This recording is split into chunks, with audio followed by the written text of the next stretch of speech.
अस्सलाम dear viewers, welcome to my channel AT lectures. Dear viewers, आज हम पढ़ेंगे सॉलिड स्टेट फिज़िक्स। उसके अंदर हमारा टॉपिक है बोहर एटॉमिक मॉडल। बहुत इंपॉर्टेंट है बोहर एटॉमिक मॉडल।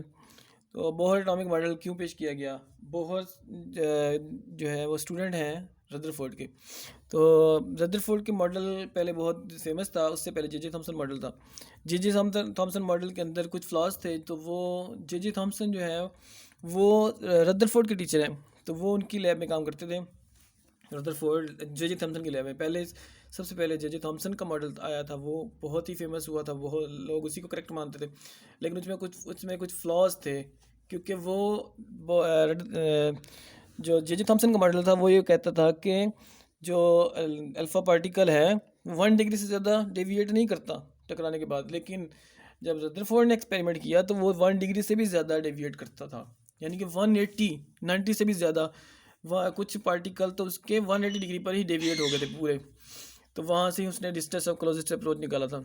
तो बोहर फिर जब बोहर ने उस मॉडल को स्टडी किया, बोहर स्टूडेंट है रदरफोर्ड के, तो बोहर को भी उस मॉडल में कुछ फ्लॉ लगे, तो उसने अपनी अपनी थ्योरी पेश की, तो वो नाम मशहूर हुई बोहर एटॉमिक मॉडल से। तो बोहर ने फिर जो रदरफोर्ड के मॉडल के अंदर जो फ्लॉज थे उन सबको दूर किया। तो जो उसने कैलकुलेशन की उसमें क्या क्या थे ये देखें, पॉइंट्स में लिखे हुए हैं। Bohr atomic model explain the spectrum of the hydrogen. Bohr atomic model ने हाइड्रोजन के स्पेक्ट्रम को भी एक्सप्लेन किया। Calculate Rydberg constant. Bohr atomic model ने रेडबर्ग कांस्टेंट को भी कैलकुलेट किया। थर्ड नंबर पे wavelength of the spectral line is given by difference of two terms. तो वेवलेंथ को भी टू टर्म्स के अंदर उसके डिफरेंस से वेवलेंथ के फार्मूला डिराइव किया स्पेक्ट्रल लाइन का, एक यानी कि पूरा वो एक फार्मूला दिया, उसके लिहाज से वेवलेंथ बिल्कुल ठीक निकलती थी। तो ये बोहर ने किया था। तो बोहर का जो फार्मूला है या बोहर का जो एटॉमिक मॉडल है, उसमें रदरफोर्ड के जो एटॉमिक मॉडल हैं उसके फ्लॉज को दूर किया गया है। तो ये कुछ अजम्पशन पे इस पे ये अजम्पशन पे है, ये बेस करता है। तो इसकी पहले एजम्पशन देखें। पहला एजम्पशन है only some fixed orbit are possible for electron. तो रदरफोर्ड ने कहा था कि वो क्लासिकल थ्योरी के इलेक्ट्रॉन के लिए कोई भी ऑर्बिट हो सकता है, एन ऑर्बिट, वो कहीं पर भी हो सकता है। फिक्स नहीं बताया उन्होंने, रदरफोर्ड ने फिक्स नहीं किया था। यानी कि क्लासिकल थ्योरी के मुताबिक कि इलेक्ट्रॉन जो रिवॉल्व कर रहा है वो कहीं पे भी हो सकता है, कि उसका कोई भी ऑर्बिट हो सकता है। लेकिन बोहर साहब ने कहा only some fix orbit are possible for electron. ये क्वांटम थ्योरी से थोड़ा बहुत ये अजम्पशन उसने लिया है बोहर ने। तो उसमें कह रहे हैं कि फिक्स, जिस तरह क्वांटम थ्योरी में भी इस तरह है कि एनर्जी जो फिक्स पैकेट की ज़रूरत में होती है क्वांटा, तो बोहर ने भी वहीं से लिया है कि एनर्जी फिक्स होगी, ऑर्बिट फिक्स होंगे। Only some fix orbit are possible for electron, but in classical mechanics electron can be anywhere in infinite orbit, कि इलेक्ट्रॉन कहीं पर भी हो सकता है। तो इसमें थोड़ा सा क्लियर करने की कोशिश करता हूँ मैं, क्या फिक्स है क्या नहीं। मिसाल के तौर पे ये अगर मैं आपको फ़ैन की एग्जांपल दूँ, ये एक मिसाल होती है, एग्जांपल होती है समझाने के लिए, किसी चीज़ को समझाने के लिए होती है, उसका कंपैरिजन करने के लिए नहीं होती बिल्कुल भी। तो यहाँ पे अगर मैं आपको बताऊँ फिक्स क्या होता है और एनीवन क्या हो सकता है। ये जो समझ लें कि घरों में फ़ैन्स होते हैं, तो उसके अंदर रेगुलेटर वगैरह होते हैं। तो जो समझें कि ये स्टैंड फ़ैन है, उसके अंदर जो पीछे रेगुलेटर होता है, उसके ऊपर उन्होंने नंबर दिए हुए हैं, 1 पोजीशन 1, पोजीशन 2, पोजीशन 3, पोजीशन 4। यानी हम उसको या 1 पोजीशन पे चला सकते हैं, या फिर उसके 2 पोजीशन पे, या 3 पे, या 4 पे। तो अगर यानी कि 1 पे चलाएंगे तो उसकी हवा तेज़ होगी, 2 पे चलाएंगे तो उससे थोड़ी सी कम हो जाएगी। 1 और 2 के दरमियान में नहीं कर सकते हम, यानी कि ये 2 फिक्स पोजीशन है, 1 के फ़ौरन बाद वो 2 पे जाएगा। तो ये हो गई फिक्स पोजीशन, ये फिक्स ऑर्बिट हो गया समझें उसका। और लेकिन आजकल और रेगुलेटर आ गए हैं जो जिनकी जो है रेंज ज़्यादा होती है, उसको कहीं पे भी हम कर सकते होते हैं, जितना मर्जी मूव करके कम ज़्यादा स्पीड कर सकते होते हैं। तो वो समझें कि वो इनफाइनाइट हो गया। ये उसकी एग्जांपल हो सकती है कि कहीं पे भी हम कर लें उसकी स्पीड को कम ज़्यादा, उसमें फ़िक्स ऑर्बिट नहीं है। तो ये क्लियर हो गया होगा आपको। सेकंड इसमें पास्टुलेट है, उसमें कह रहे हैं कि no any radiation will emitted by the electron, कि कोई रेडिएशन नहीं होगी जब तक इलेक्ट्रॉन जो है वो no any radiation will emitted by electron, but electron से कोई भी रेडिएशन जो है वो एमिट नहीं होंगी। But according to classical mechanics accelerated electron charge particle always emit radiation. जो पुरानी थ्योरी है, क्लासिकल थ्योरी है, उसके मुताबिक जो है वो पार्टिकल है वो रेडिएशन खारिज करता है। Bohr said no radiation will be emitted when electron will remain in alloyed orbital. जिस ऑर्बिटल फिक्स ऑर्बिट में वो मूव कर रहा है वहाँ पे वो इमिट नहीं करेगा। Electron will rotate in circular path, electron circular path में ही मूव करते रहेंगे। If a body is rotating in circular path, ये हमें पता है, अगर कोई चीज़ सर्कुलर पाथ में मूव कर रही है तो उसको सेंट्रीपिटल फोर्स चाहिए होती है। It is centripetal force, this force is provided by coulomb force. तो ये सेंट्रीपिटल फोर्स कैसे होगी, इसको कूलम लॉ से, कूलम फोर्स के ज़रिए ये प्रोवाइड होगी। तो कूलम फोर्स क्या होती है, सेंटीपिटल फोर्स का फार्मूला क्या होता है, mv² ओवर आर, पढ़ा हुआ है हमने, mv² ओवर आर। के कूलम फोर्स क्या होती है, kz² ओवर आर। के यहाँ पे 1/4 पाई एप्सिलॉन नॉट है, ze²। तो 2 चार्जेस हैं, तो एक चार्ज है दूसरा ze है, दोनों ये देखिए, ये इलेक्ट्रॉन घूम रहा है, इलेक्ट्रॉन है और ये आ रहा है उसमें डिस्टेंस, और ये ze है, ze। तो दोनों का चार्ज इसके मल्टीप्लाई होंगे, ze और ze और e, ze² हो जाएगा ओवर आर। तो यहाँ से एक आर से कैंसिल हो जाएगा। तो यहाँ से अगर हमने इसकी काइनेटिक एनर्जी निकालनी है तो हम इसको भी हाफ से मल्टीप्लाई कर देंगे, इसको भी हाफ से मल्टीप्लाई कर देंगे, तो ये बन जाएगी के ई, और ये 2 इसके नीचे आ जाएगा। तो उसकी पोटेंशियल एनर्जी क्या होगी, माइनस के ze² और आर। दोनों को अगर टोटल एनर्जी निकालनी है हमने टी ई, या इसको ई से भी रिप्रेजेंट कर सकते हैं, तो दोनों को प्लस कर दें आप, ये माइनस के ze² और आर, और ये जो हमने निकाली काइनेटिक एनर्जी के ze² ओवर 2 आर। तो दोनों का एलसीएम लेंगे, एलसीएम जब आएगा तो ये यहाँ से आर कैंसिल हो जाएगा, 2 रह जाएगा, 2 इससे मल्टीप्लाई होगा, माइनस के ze², और यहाँ से 2r से 2r कैंसिल, क्या हो जाएगा, के ze²। तो ये 2 में से 1 माइनस हो जाता है 1, के माइनस के ze² ओवर 2r। तो ये टोटल एनर्जी है, total energy of the particle है। सेकेंड एजम्पशन, बोहर का सेकेंड एजम्पशन क्या है, तो 2 pi time the angular momentum of electron is an integral multiple of constant Planck constant h। तो ये सेकंड पार्ट पोस्टुलेट है कि 2 पाई टाइम प्लैंक कांस्टेंट से उसका एंगुलर मोमेंटम होगा। तो ये देखें h यहाँ पे प्लैंक कांस्टेंट है, तो ये देखें ये उन्होंने क्वांटम थ्योरी से लिया हुआ है प्लैंक कांस्टेंट जो है। तो 2 pi phi is equal to 2 pi P phi is equal to N H. तो यहाँ पे 2 पाई कांस्टेंट है, पाई फाई जो है वो एंगुलर मोमेंटम है, but it is generalize momentum. ये पाई फाई यहाँ पे एंगुलर मोमेंटम है इसलिए इसको पी से रिप्रेजेंट किया हुआ है, फाई से इसलिए रिप्रेजेंट किया हुआ है कि ये जनरलाइज्ड है, जनरलाइज मोमेंटम है। एंड एन यहाँ पे ऑर्बिट नंबर है, and h is equal to Planck constant. तो इसका फुल नेम क्या होगा, फुल नेम ऑफ इस मोमेंटम का क्या नाम होगा, full name of momentum generalise momentum canonically conjugate to phi. इसका फुल नाम क्या होगा, generalise momentum canonically conjugate to phi, but it is angular momentum. इसको हम एंगुलर मोमेंटम कह सकते हैं। तो अकॉर्डिंग टू प्लैंक्स लॉ ये क्या होता है, pi phi d phi is equal to N H.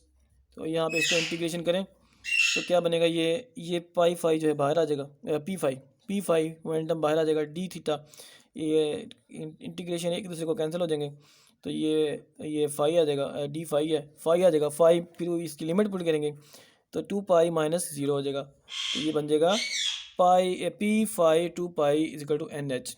तो p 2 pi phi is equal to N h, इसको क्वेश्चन नंबर 2 कह दें। तो Bohr model has use Planck's law, Bohr model ने प्लैंक्स लॉ को इस्तेमाल किया है, क्योंकि ये मैंने पहले बता चुका, क्योंकि इन्होंने प्लैंक्स ये क्वांटम थ्योरी से भी इन्होंने कुछ यानी कि वहाँ से असम्पशन लिया हुआ है प्लैंक्स क्वांटम थ्योरी से। तो Bohr model has use Planck's law, pi phi is equal to M we R. तो pi phi M we R की वैल्यू यहाँ पुट कर दें, पी फाई की वैल्यू यहाँ पुट करें, तो ये क्या बन जाएगा, वैल्यू पुट की, तो ये यहाँ पे पुट करनी है, पी फाई की जगह पे एम वी आर यहाँ पुट किया, तो ये बनेगा 2 pi m we r is equal to N h. यहाँ से वी निकाल लें, ये 2 पाई एम आर यहाँ मल्टीप्लाई हो रहा है, इधर आके डिवाइड हो जाएगा, तो is v is equal to हो जाएगा n h over 2 pi m r. ये वैल्यू अब हमने पुट करनी है क्वेश्चन नंबर 1 के अंदर। तो क्वेश्चन नंबर 1 कौन सी है, वहाँ से हम इसका ये देखें, क्वेश्चन नंबर 1, उसके अंदर वैल्यू पुट करनी है हमने इसकी। ये है question number 1, M V square is equal to K Z E square over R. यहाँ पुट करेंगे, वी की वैल्यू यहाँ पुट कर देंगे, तो फिर वहाँ से हम कैलकुलेट कर सकते हैं। तो वैल्यू पुट करने के बाद बन गया एम एन स्क्वायर, क्योंकि उसके ऊपर स्क्वायर था, तो M N square H square 4 pi square M square R square is equal to K Z E square.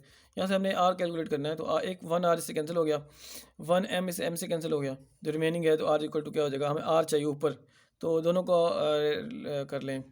ये आर स्क्वायर था, ये आर, हमें आर ऊपर चाहिए, तो ये इधर आ जाएगा, ये पूरा के जेड ई स्क्वायर मल्टीप्लाई इधर आके डिवाइड हो जाएगा, तो आर इक्वल टू हो जाएगा N square H square 4 pi square M K Z E square. तो इसमें बाकी सारा कांस्टेंट है एन के अलावा, H square 4 pi square M K Z E square, ये सारा कांस्टेंट है, तो एन स्क्वायर जो है वो कांस्टेंट, ये नंबर है, तो all other constant except N, तो क्या हो जाएगा आर डायरेक्टली प्रोपोर्शनल, क्योंकि ऊपर है, ऊपर होगा तो डायरेक्टली होगा, नीचे होता तो फिर इन्वर्सली होता, तो R directly proportional to N square, तो एन इज इक्वल टू 1 2 3 कोई भी हो सकता है। इस पूरे को एन के अलावा इस पूरे को ए नाट से रिप्रेजेंट कर दें, आप ए नाट से रिप्रेजेंट कर दें, तो उसकी वैल्यू निकाल लें, फिर उसकी वैल्यू पुट करके जो उसकी वैल्यू है, एच के प्लैंक कांस्टेंट की वैल्यू हमारे पास मौजूद है, पाई की भी है, एम मास ऑफ इलेक्ट्रॉन उसकी भी पुट कर दें, ये सारी वैल्यूज इसमें पुट करें, तो ये हो जाएगा N square A naught is equal to R square. A naught is a Bohr radius, A naught किसको कहते हैं, बोहर रेडियस है, तो so only those orbit are possible which satisfy 2 pi P phi is equal to N H. तो जो planks law को ओबे करेंगे वही ऑर्बिट पॉसिबल होंगे, उसके अंदर उसके अलावा फिक्स उन ऑर्बिट्स के अलावा और ऑर्बिट पॉसिबल नहीं होंगे, क्योंकि ये फिक्स ऑर्बिट क्योंकि बहुत लिखा था कि फिक्स ऑर्बिट जो है ना वो ही पॉसिबल होंगे, तो ये थ्योरी जो है ना फिक्स ऑर्बिट पे डिपेंड कर रही है। तो ये प्लैंक्स लॉ क्या कहते, ये टोटल एनर्जी अब कैसे निकलेगी, अब हम यहाँ से जो आर की वैल्यू निकाली है, ये क्या है, N square H square over 4 pi square M K Z square R K Z square equal to R, ये वाली वैल्यू आर की पुट कर दें टोटल एनर्जी वाली इक्वेशन में, तो वहाँ से फिर टोटल एनर्जी निकल आएगी। टोटल एनर्जी की इक्वेशन है हमारे पास ये K is equal to minus K is equal to minus K Z E square over 2 R. R की जगह पे जो हमने बोहर रेडियस, अपने फर्स्ट रेडियस निकाला है वो यहाँ पे पुट कर देंगे। अब हम करते हैं पुट, फिर देखते हैं क्या वैल्यू निकलती है। तो ये मैंने पुट किया है आर की जगह पे, जो ऊपर थे एन स्क्वायर एच स्क्वायर ऊपर थे पहले, तो वो नीचे हो जाएंगे क्योंकि डबल फ्रैक्शन हो जाएगा, नीचे है तो नीचे वाला ऊपर चला जाएगा 4 pi square M K Z square, तो ये इससे कुछ कैंसिलिंग होती है, 2 1 2 2 टू द 4, जो रिमेनिंग है वो क्या है minus 2 K square Z square E 4 pi square M over N square H square.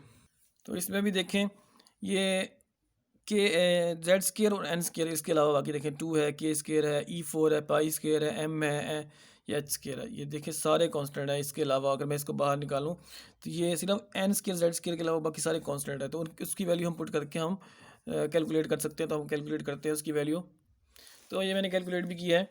Accept N square and Z square all are constant, तो इसमें E N is equal to minus Z square और N square, तो ये सारी values put करने से बाद में आता है 13.6 इलेक्ट्रॉन वोल्ट, तो ये है इसकी वैल्यू निकलेगी। बाकी ये एन स्क्वायर और जेड स्क्वायर है, 13.6 is numerical value of constants जो उसने वैल्यू निकाली है।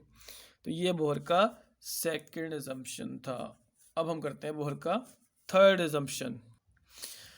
थर्ड असम्पशन में the frequency of spectral series is proportional to the difference in two terms. अगर स्पेक्ट्रल सीरीज मैंने शुरू में भी बताया था, स्पेक्ट्रल सीरीज जो है ना वो डिफरेंस ऑफ 2 टर्म से आएगी, तो ये एनर्जी का डिफरेंस फाइनल एनर्जी और इनर्शियल एनर्जी दोनों को माइनस कर दें, तो इसका टू एच एफ है या एच न्यू भी कह लें इसको, एफ फ्रीक्वेंसी या न्यू फ्रीक्वेंसी।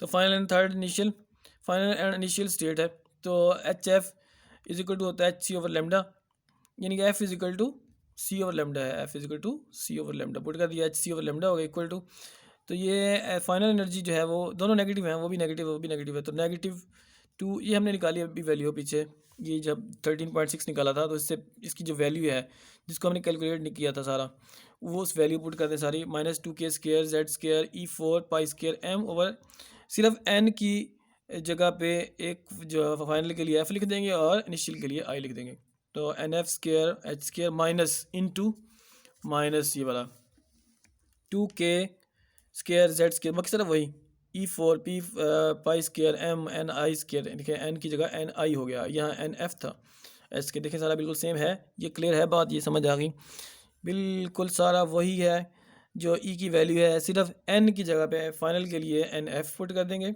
इनिशियल के लिए एन आई पुट कर देंगे। आप इसको 1 2 भी कर सकते हैं, ये 2 है 1, वैसे 1 2 होना नहीं चाहिए क्योंकि 1 2 ही ऑर्बिट नहीं है, 2 से थर्ड ऑर्बिट में भी जा सकती है, थर्ड से फोर्थ ऑर्बिट में भी जा सकती है, फोर्थ है तो फिर 1 2 जो है ना वो सही नहीं होगा, तो इसलिए फाइनल स्टेट और इनिशियल स्टेट ही सही रहेगा। तो ये पुट कर दी वैल्यू, तो माइनस माइनस क्या हो गया, प्लस हो गया। तो इसमें कांस्टेंट जो है वो जो कॉमन है, ये 2k square Z square E4 pi square M, ये सारा कॉमन है, और एच स्केयर भी कॉमन है, जो कॉमन है वो सारा हम बाहर निकाल लेंगे। ये नेगेटिव दूसरा ये पॉजिटिव है, ये नेगेटिव है, नेगेटिव इसमें हमने कॉमन ले लेते हैं क्योंकि हमें फाइनल पहले चाहिए और इनिशियल बाद में चाहिए। तो ये एच सी ओवर लेमडा ये कॉमन ले लिया गया, 1/n N I square minus 1/n f square. तो मैंने आपको कहा था ये पॉजिटिव हो गया, एन आई पॉजिटिव हो गया, एन एफ नेगेटिव हो गया, लेकिन हमें फाइनल वाला पहले चाहिए, तो हम क्या करेंगे यहाँ से फिर नेगेटिव कॉमन लेंगे, तो एन एफ पहले आ जाएगा, एन आई बाद में आ गई, देखिए नेगेटिव कॉमन लिया, बाकी सारा वही 2k square Z square E4 pi square M H cube कैसे हुआ, ये क्या करना है हमने, ये वाला h मल्टीप्लाई था दूसरी तरफ ला के डिवाइड कर दिया, और सी भी मल्टीप्लाई था इधर आके क्या कर दिया, डिवाइड कर दिया, तो ये एच क्यूब सी हो गया, तो ये रह गया ओनली 1/λ, ये ओनली क्या रह गया, ये एच सी दोनों इधर आके डिवाइड हो गए, तो 1/λ इज इक्वल टू 1/λ हो गया। ये माइनस कॉमन लिया तो ये एन एफ स्केयर पहले आ गया और माइनस एन आई स्केयर बाद में आ गया, ये क्लियर है। ये यहाँ डेरिवेशन बड़ी इंपॉर्टेंट है, यहाँ से एक एक स्टेप समझना है आपने, जो चीज़ समझ ना आई है तो फिर पूछना है बाद में। तो ये देखें, ये कॉमन लेने के बाद ये आ गया। अब हमने क्या करना है, इस पूरे को जेड स्केयर के अलावा ये आर से रिप्रेजेंट कर देंगे, -2k square E4 pi square M H cube C, सारा ये आर है, आर इससे एक और कांस्टेंट, क्योंकि इसको हमने वैल्यू को हमने समझा कि छोटा कर लिया, तो आर से रिप्रेजेंट कर दिया, तो ये साथ में ये वाला जेड स्केयर आ गया, equal two into 1/n f square minus 1/n i square. Hydrogen atom के लिए क्या, जेड इक्वल टू अगर 1 है तो 1/λ, हमें इस यहाँ से लेमडा की वैल्यू वेवलेंथ निकाल सकते हैं, equal to R into 1/n f square minus n i square. तो अगर जेड की यहाँ जेड 1 पुट कर दिया, हाइड्रोजन के लिए कर रहे हैं ना, तो जेड इक्वल टू 1 पुट कर दिया, क्लियर हो गया, ये समझ आ गया, is equal to R into 1/n f square minus n i square. अगर हमने सिर्फ लाइमन सीरीज़ के लिए करना है, सिर्फ लाइमन सीरीज़ के लिए, तो यहाँ पे 1/1 ही रहेगा, 1/1 स्केयर रहेगा माइनस 1/n स्केयर, यानी एन यहाँ पे कोई 2 से ऊपर जितना भी हो सकता है, 2 3 4 ये ऊपर हो सकता है, लेकिन इधर 1 ही रहेगा लाइमन सीरीज़ के लिए। लाइमन सीरीज़ के लिए ये स्पेसिफिक है क्योंकि ये फर्स्ट ऑर्बिट में जाना है, तो इसलिए 1 ही रहेगा, क्लियर हो गया, ये समझ आ गया। तो आर की वैल्यू यहाँ पे पुट कर देंगे हम, तो और बाकी ये एन जो भी शेल है वो इसके अंदर पुट करेंगे, तो ये आ जाएगी 1/λ। तो वहाँ से 1/λ से हम लेमडा भी निकाल सकते हैं, तो ये लाइमन सीरीज़ आएगी, लाइमन सीरीज़ कहते हैं जो फर्स्ट ऑर्बिट में जाती होती है, वो लाइमन सीरीज़ होती है। सेकंड है बामर सीरीज़। बामर सीरीज़ के लिए फिर एन यहाँ पे 1/n f जो है ना वो 2 रखना है हमने पक्का, 1/2 का स्केयर माइनस ये 1/n स्केयर, तो n की वैल्यू फिर वही, लेकिन यहाँ 2 से शुरू नहीं होगी क्योंकि 2 तो पहले आ चुका है, 2 सेकंड में जा रहा है, इसलिए फिर 3 4 5 कोई भी हो सकती है, तो ये बामर सीरीज़ होगी। जब 2 सेकंड ऑर्बिट में जाएंगे तो फिर कौन सी होगी, बामर सीरीज़ होगी, ऊपर वाले किसी भी ऑर्बिट से जाएगी, तो ये बामर सीरीज़ होगी, क्लियर हो गया। यहाँ से हम वेवलेंथ निकाल सकते हैं। नेक्स्ट है पास्चन सीरीज़। पास्चन सीरीज़ के लिए फिर ये फिक्स रखना है हमने 1/3 की पावर 2, ये 3 ही रखना है क्योंकि थर्ड ऑर्बिट में जाना है, -1/n स्केयर, n यहाँ पे 4 से आगे जितना भी हो सकता है, 4 5 6 7 जो भी हो, तो जिस ऑर्बिट से आएगा फिर वो उस लिहाज से उसकी सीरीज़ होगी। तो थर्ड ऑर्बिट में आएगा तो फिर पास्चन सीरीज़ ही होगी। नेक्स्ट है 4 ऑर्बिट में जाएगा तो फिर ब्रैकेट सीरीज़ होगी, तो यहाँ फिक्स रखनी है वैल्यू 1/4 स्केयर, एन यहाँ से फिर 4 से ऊपर 5 6 7 कोई भी हो सकता है, क्लियर हो गया। ये वहाँ से ये वेवलेंथ निकल सकती है। पी फंड सीरीज़ लास्ट है, तो इसमें क्या होगा, फिर ये 5th ऑर्बिट में होगा, तो ये फिक्स रखना है 5th आपने, और ऊपर से दूसरी सेकंड पे एन की वैल्यू 5 से ऊपर कोई भी हो सकती है, 6 7 8 कोई भी हो सकता है। आर यहाँ पे रेडबर्ग कांस्टेंट है, तो R is equal to Rydberg constant is equal to 1.09 multiply 10 की पावर 7 पर मीटर स्क्वायर। तो ये आर की वैल्यू है, ये है Rydberg constant. R equal to Rydberg constant क्या है, 1.09 10 की पावर 7 पर मीटर स्क्वायर। घर में पैरेट की बात भी आपको आ रही होगी, तो पैरेट बोल रहा है बहुत ज़्यादा। अब आगे हम इसका ग्राफ देखते हैं। तो ये देखें ग्राफ मैंने बनाया है। तो ये कैसे है, ये सारे मैंने ऑर्बिट यहाँ पे लिखे हुए हैं 1 2 3 4 5 6 इन्फिनिटी तक लिखे हुए हैं। तो ये देखें फर्स्ट ऑर्बिट में आ रहा है, तो ये देखें जहाँ से मर्जी है, ये सेकंड से भी फर्स्ट में आ रहा है, थर्ड से भी फर्स्ट में आ रहा है, फोर्थ से भी, ये फिफ्थ से सिक्स से, ये देखें ग्रीन कलर से जो रिप्रेजेंट किया हुआ है, ये लाइमन सीरीज़ है जो फर्स्ट ऑर्बिट में आती है। ये सारे क्या है, लाइमन सीरीज़। सेकंड ऑर्बिट में आ रहा है, तो सेकंड ऑर्बिट में आ रहे हैं, ये देखिए सेकंड यहाँ तक, ये बामवर सीरीज़ है, ऊपर से किसी भी ऑर्बिट में आ सकता है, तो ये बामवर सीरीज़ है। ये मैंने आपको फार्मूला भी वहाँ से बताया था कि 1/2 वहाँ पे साइड पे लेफ्ट साइड पे 1/2 ही रखना है। थर्ड ऑर्बिट है में जब आएगी तो वो पेस्टन सीरीज़ होगी, पेस्टन सीरीज़। और फोर्थ ऑर्बिट में जब आएगा तो फिर ब्रैकेट सीरीज़, 5 में पीफंट सीरीज़। तो ये ग्राफ समझ आ गया होगा। ये आप इसको सर्कल के अंदर भी लिख सकते हैं, सर्कल के अंदर भी बना के। तो ये इस तरह भी हमने शो करना है कि ये कौन से ऑर्बिट में आ रहा है, तो ये लाइंस ये सर्कल के अंदर भी आप शो कर सकते हैं। Lemon series, बामर series, पेस्टन series, bracket series और पीफंट सीरीज़, ये स्पेक्ट्रल लाइंस। क्लियर हो गया, समझ आ गया। तो आज के टॉपिक में इतना ही। कहीं से आपको कोई चीज़ समझ ना आई हो तो आप कमेंट करके लाजमी पूछिएगा। वीडियो देखने के लिए थैंक यू।